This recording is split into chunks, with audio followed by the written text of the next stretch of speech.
Lou Thesz faithfully defended his world heavyweight championship. Rogers Strut. Kowalski's got him right where he wants him. Dory Funk Jr. wanting that world heavyweight championship. 10 pounds of pure gold. Simon Felder's Dusty Rhodes has just become the world heavyweight wrestling champion. Presenting the greatest organization in wrestling history. We always deliver on our promises at the National Wrestling Alliance. Yeah, was pretty hard, and look at what are you gonna work now? Oh! Hey everybody, it's Durger time. Thank you for joining me once again for another episode of Billy Corgan's NWA, Jeff Jarrett's NWA. It's somebody's NWA, but we're here for it. Great response for the first episode, so thank you guys. You know, I always wanted to bring it back. Didn't think it was going to be this long to bring it back, but to see how much the series means to people was really overwhelming to me. So I really want to thank you all. I've had a lot of fun with the other stuff that we've done on the channel, and this year I really want to commit to doing more on the channel. I feel like I say that every year and it never quite happens, but this might be the year. But you know, and I'm working on getting a bit. I've upgraded some tech, some stuff behind the scenes. I got a new gaming laptop that's really fantastic. It'll allow us to do a lot of fun stuff, maybe even beyond TEW. As even though TEW just definitely is a passion project of the channel, but trying to set up maybe like a more stable recording schedule and rig setup that we can stream some more, do some other things. So I'm looking forward to expanding the channel, but I'm really happy about the response that we got about bringing this back. So thank you all that were your kind words, I should say. It was really meant a lot to me hearing how much this series meant to you. So thank you. Now, we had some great ideas coming from the comments of the first episode, and I don't think I could do any of them. So one of the comments that was raised was that, man, we really shouldn't have just a 1 hour show. And I agree. I really want a 1 hour, half hour, 2 hour show, but they won't let us have it, right? Someone said, well, why don't you put a second show on YouTube? And I thought this is awesome. So I made Circle Squared as a B show, because we could run some of our smaller talent, get them popular. We could probably do some storylines in it to kind of bleed over, but we don't need to make it a primary show. But it would give us an extra hour to work with, and it would just be on YouTube. So I made it as a B show, and I went to broadcasting. And nobody wants it at all, even YouTube. So I'll go Circle Squared, New Deal 4. Rejected it, because you're too small to have more than 2 TV shows at once. Never thought YouTube would reject us. So I don't know if there's a way around that. Perhaps you guys know of a setting that we can avoid that. But as of right now, and I don't think there's a way we can kind of finagle it in the editor either. So, you know, you can do a lot of different things in the in-game editor once it's live, but not everything. And one of the things you definitely cannot seem to do is add a new broadcast contract, right? There are broadcasters, there are angles, there are alliances, there's a ton of stuff that you can manipulate and do. But I don't think you can push you can't push a contract into happening. So that's a real big bummer. It's a real big bummer. I don't know when we will reach that level, because I kind of like the idea of having a B show where maybe we have some of our up and comers, some of our, you know, people from our child companies come over. We got the Tri-State Wrestling, the Championship Wrestling from Philadelphia. You know, I would like to see some of that happen and bring some of those people over, but we can't seem to do that. So that's a real big bummer. A real big bummer. I was really happy with the idea. I thought it was a great idea to solve all our problems, and the game won't let us do that. So, boo. One of the things we did also is I changed the hold on date to Tuesday. It was set to Friday, but I realized there was so much competition now on Friday. With Tuesday, all we have to worry about, and we're not in the time slot where we have to worry about it, is having to deal with the NXT 2.0. So that's about it. That's all we have to really worry about. So that gives us a little more breathing room in the landscape that we have to worry about. Finances, overall not horrible, because we were down 20K because I had to make our updated arena that I forgot about. So altogether, when you look at our sponsorships, look at our merch deals, look at our ticket sales, it ain't horrible. It's not really horrible at all. And one of the things I was thinking about as well is, we could run Circle Squared, but just not be on air. But I don't know what the point of that would be, to be honest. So if you guys got ideas on that, let me know. Finances, again, not looking too bad. Merchandise, we're at that level 5, which I believe now means, yes, that we get our merch month sales information. So we know that Eddie Kingston and Ezekiel Crowley, who we've not brought back the show in a bit, and I don't think I'm planning on it for a bit. Probably not until the next pay-per-view, which is Down But Not Out. But we see Ace Austin, our champion, only at 7 in top merch sellers. Eddie Kingston, very popular. Ron Killings, who we've debuted a while ago and haven't done a lot with, but really is going to start becoming a pivotal character in the early moments of the season, I think. And I'm really excited to bring a different, not a R-Truth character, but somebody a little bit different, a little bit more interesting to the stories here.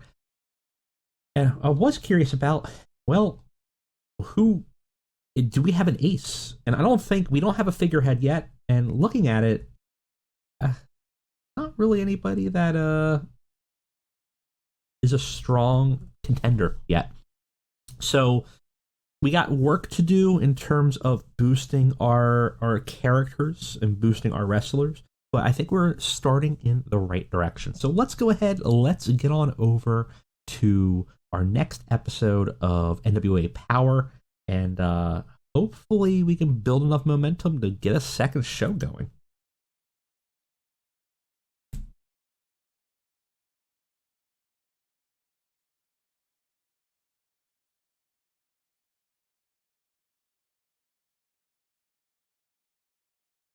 All right, we're ready for Powerrr. We do have a backstage incident. Probably just Protege. Yes, it is. Very, very fine. That's no problem at all. I did realize also that we have 2 absent workers. Well, we actually have a whole bunch of people working in All Elite tonight. On Tuesday? What's on Tuesday that they're wrestling? Interesting. We might have to change that again because we're out quite a bit. But Danhausen and Samoa Joe are both considered out injured in this new update, which is very unfortunate. But I thought Dark was Monday, or maybe it is Tuesday, and I'm just not thinking about it. So we might want to change that to something else. I don't like the idea of having all of our roster taken away from us here. I don't think I can see it. I guess it is Tuesday. I didn't show up, which is interesting when I went through the time slots. But I suppose Dark. I thought Dark was, or maybe it was Elevation. I don't know. I will have to look at it, but I thought Dark was run on Saturdays and just shown on Tuesdays. Weird. That's a problem. We may go back to Fridays, but Friday's not going to help us that much either with Rampage. That's annoying. That's very annoying. But we can make it work. Nobody in here that we're missing right now, I think, was essential to this episode. No, not really. Well, having Ruby Riott, Ramona Riott, and Thunder Rosa would have been nice, not necessary. Colt Cabana, Leo, Mark Sterling hasn't debuted yet, and Mike Posey's just a ref for us. So not the end of the world, but definitely annoying. So we got a show. We are in our arena.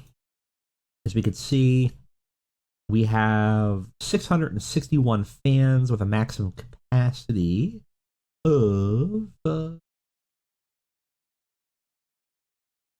850. Last time we were here, we had 742. So hopefully we get more.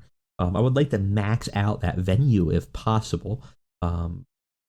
Right now we do have it set to normal pricing tickets, so we could always lower those if needed. But right now, I'd rather get a little bit of the extra revenue just to make sure we're solvent in this new save as we start the series again. All right, we got a show to book. Last time we had some stuff happen. Not a lot, but more focused on the start of the thing. We have Ron Killings winning the Battle Royal to face off against Ace Austin in our next pay-per-view, which is kind of an interesting beginning. Some storyline that we're going to have to continue more on here.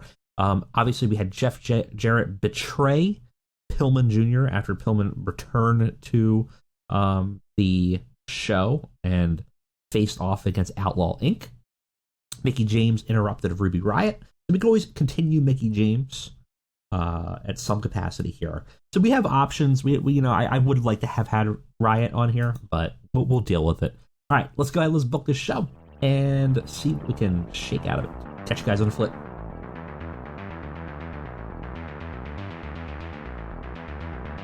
All right, guys, really wish we had that YouTube show because, man, it is just very hard to book that 1 hour. We got 3 pre-show matches. We got a more promo-heavy show, but we have a few matches in here. Let's go ahead and let's take a look at what we got for our second episode of Powerrr.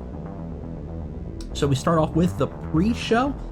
We got the Von Erichs versus Connor and Victor. It's okay. A 46, we give the Von Erichs a win here. Just trying to kind of build up some of their momentum here. Overall, does fairly okay. They're about the 49-42 range, what we expect. We got Tim Storm with a win on the pre-show. Give him the squeaky underdog gimmick, which has gotten a very good gimmick rating. He's only at a 24. I think our goal is going to be keep on pushing him in the pre-show. Hopefully getting his popularity and his momentum up as we kind of build him back up here for us. Then we got a tag team match in the pre-show with Delilah Doom and Riho versus Sonia Baranato. I'm never going to say it right. And Renee Michelle. That's okay. It's not too bad. Riho was head and shoulders above everybody else. Delilah Doom's only at a 28. Sonia's at a 46. And our local jobber's at a 34.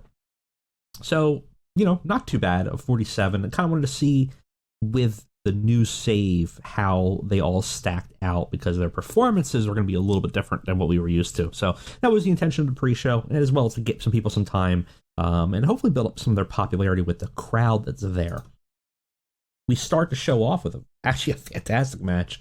It gets a 62. We debut Athena, who has a very competitive match in 6 minutes.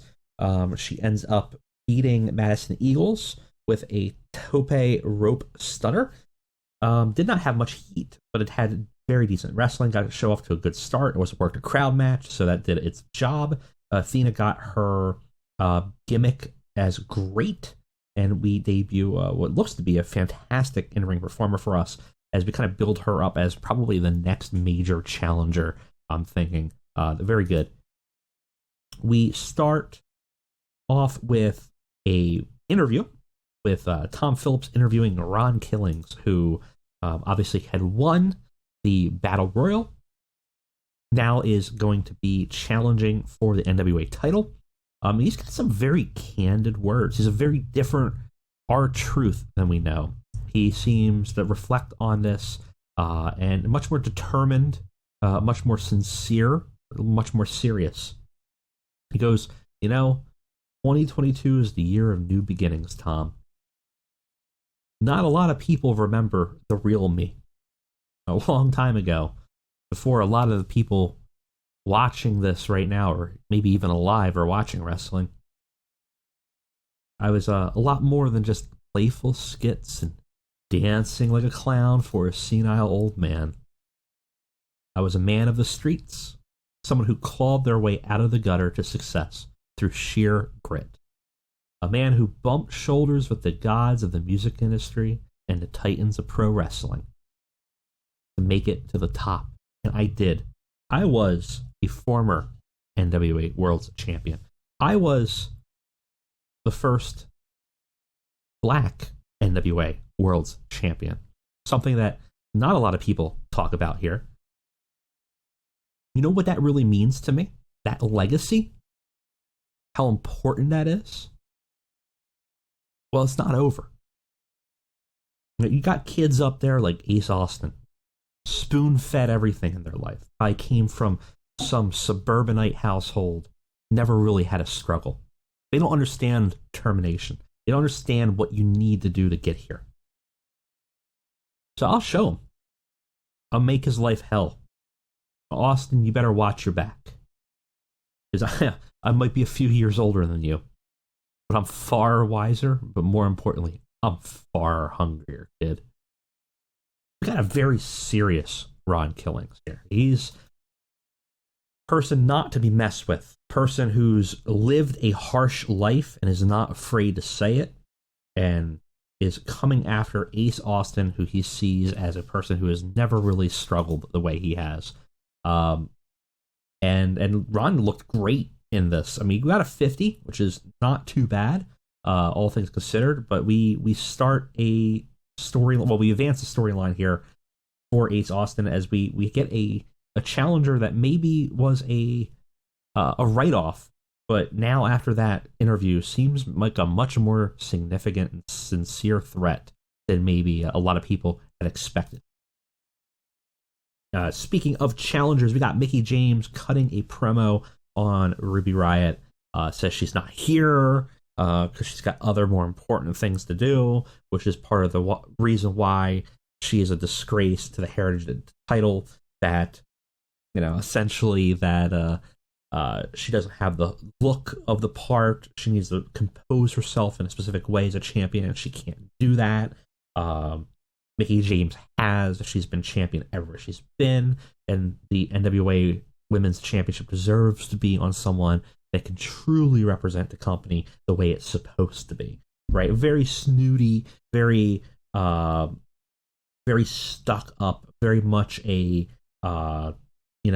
normal girl versus alt girl kind of story kind of thing that we're going on about. That basically she's alluding to that Ramona Riott's, it's just not like feminine enough for the women's championship, right? She's a little too punky, and that Mickie James feels that she's better representation.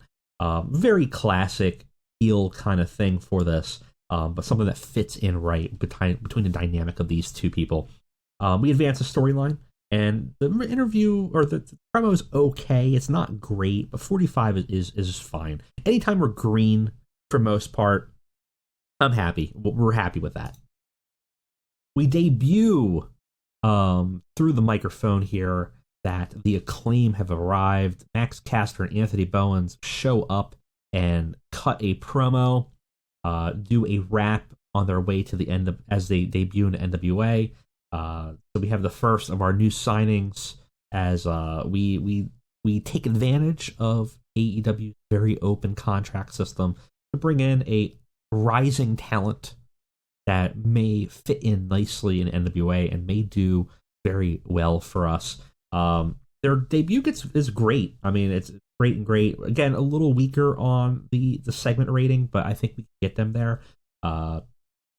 And we start a storyline that will hopefully springboard them in the future. And I think you can kind of see where it's going if you read the name of it, which I'm not going to say, but you can read it down there. But definitely, big personalities here. And big personalities often clash with big personalities as well. So we will certainly see what happens as they show up in NWA here. They fight the Tate twins, which is a unfortunate match. I have the Tates on local hires, and I'm thinking about bringing them in as developmental. They did okay. They did consistently 35. Max Caster and Anthony Bowens consistently did at 46. So overall, not too bad. Both teams have a strong tag team background, though the Tates actually are tag team specialists. Anthony Bowens and Max Caster are not, but they had great chemistry when teaming together, and that certainly helped, as well as the bonuses from their flavor of the month.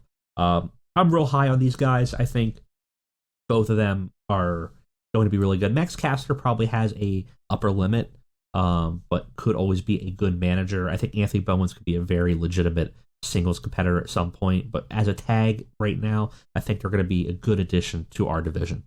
Unfortunately, though, this match, it's extremely short, which is what hurts it. It's a squash match, and it gets a 33. If it was a longer match, it probably would have done a little bit better, but that basically hurt us there. Coming in to save the show a little bit is Jeff Jarrett and Ricky Starks. They show up to the announce table to have an interview between all of the announcers, and their general, consensus of what happened last week. We saw Ricky Starks attack Pillman Jr., his tag partner. Jeff Jarrett was previously aligned with Pillman. They've had this loose confederation that he used to call the Global Force Revolution. Akam and Razor sort of these hired mercs for him. It seems like Ricky Starks is joining them. And he basically makes that clear that, yes, that is true. As he slaps Ricky's chest like a proud father, he goes, "This boy here, let me tell you, this is the future of NWA, gentlemen. The NWA that I now own is all about taking people, showing their greatness in the world." Pillman was a good lad, and he had his flaws, and we exposed those flaws last week. That ego, that inability to follow directions, to listen to your betters, it really let him down, let me down. But when doors close, windows open, and Ricky Starks here climbed through that window and really shone a light in NWA here. This man is the future. He's the absolute future of this company. I can tell you that right now. That's why it's a privilege to have him a part of the NWA here, but more importantly, a member of the Global Force Revolution. And we're going to clean out this company, me and Ricky. We're going to get rid of all these outlaws, all these indie workers that are here eating scraps. We're going to get rid of the miscreants, the losers, the people who can't follow directions. We're going to take this company to the top, and we're going to put Ricky on the top of that hill and bring meaning back to our champion. So, Jeff Jarrett's saying Ricky Starks is going to be a champion. He's going to make him the champion. He believes that and remember, Ricky had this whole thing where he felt like Eddie Kingston was holding him back, right? That he was set for future greatness. Clearly, he's latched on to Jeff Jarrett and believes this is his opportunity to get that greatness. So they're very much aligned right here. And Jeff Jarrett wants control, absolute control. He wants to get rid of the unprofitables, the miscreants, the island of misfit toys, and the people that would not pay attention. He made a big message with Pillman that you got to listen to me or you're gone.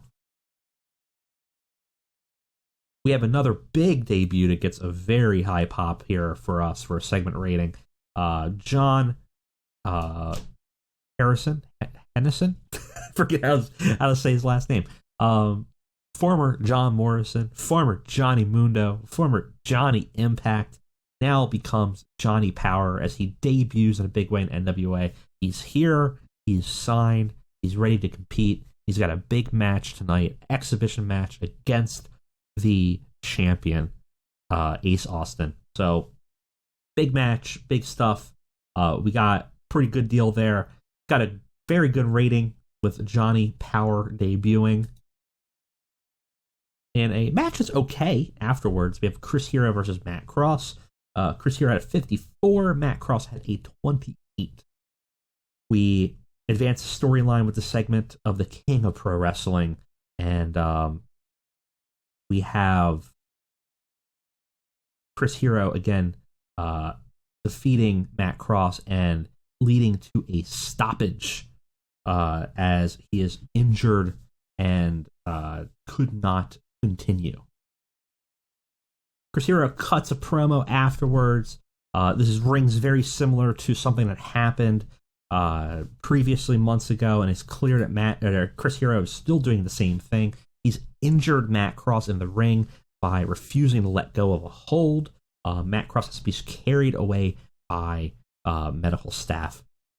And Chris Hero takes the time to mock him, grabs a microphone, and provides a very clear declaration of intent. It was 6 months ago. Internet got riled up when poor Tim Storm Jr. got hurt by my hands in the ring. 6 months later, I did the same thing to Matt Cross tonight. You have to understand, I'm not here to help the younger generation or to work my best matches. I've already worked my best matches. For years, I've been on the sidelines. I've been listed as one of your favorite wrestlers' favorite wrestler. As I've played by the book, developed and mastered my craft, elevated everyone I've been a part of. And what has it gotten me? Well, I've sure springboarded a bunch of people's careers. And then when it was my time to get what was due, what? A 2-time nothing stint in a developmental show.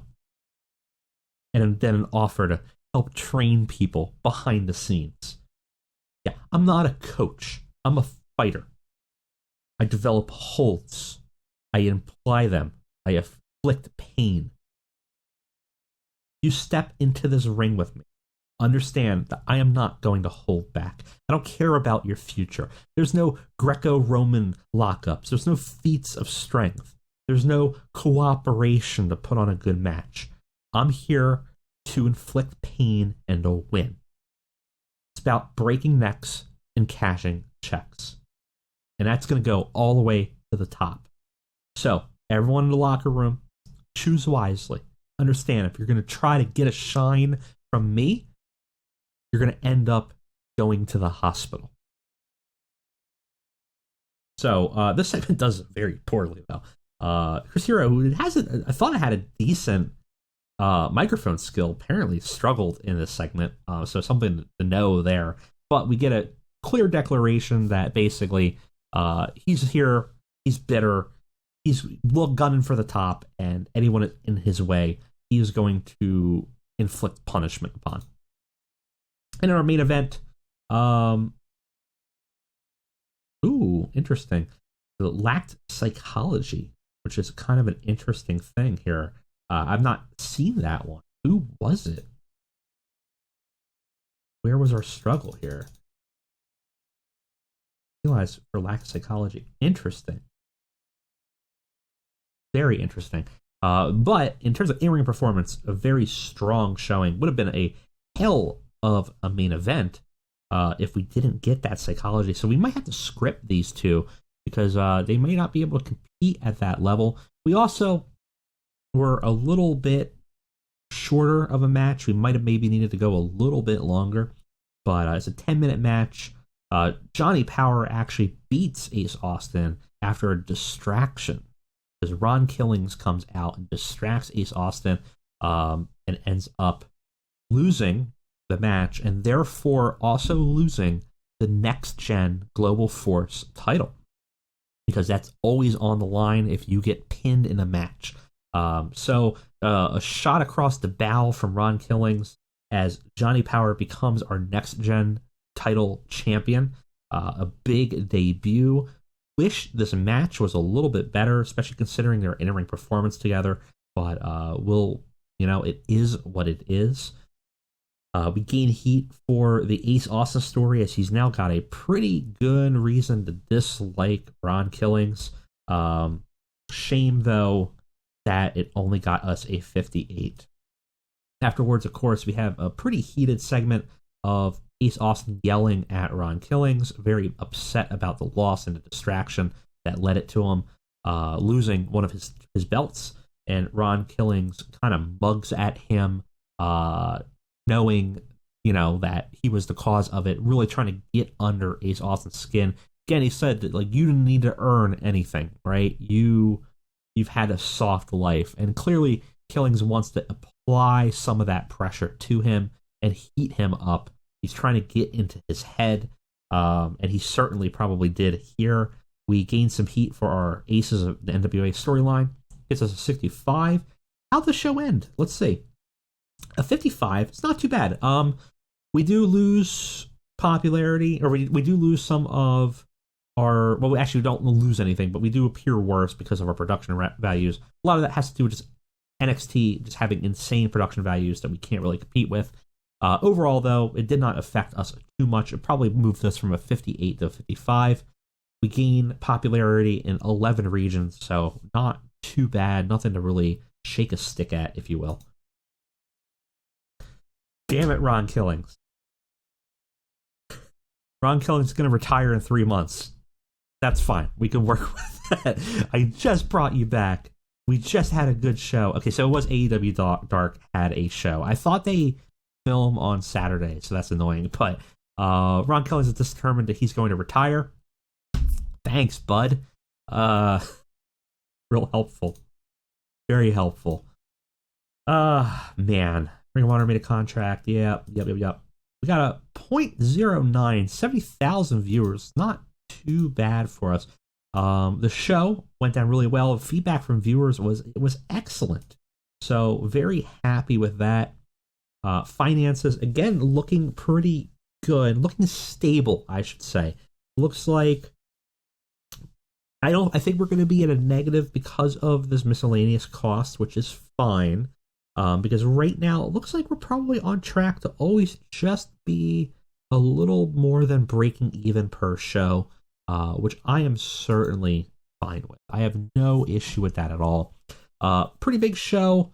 If we can figure out how to get this other one air, that would be a big deal for me. So let me know if you guys know of a way to boost our broadcasting, and get us a larger show, or get us a second show at least, would be a big deal.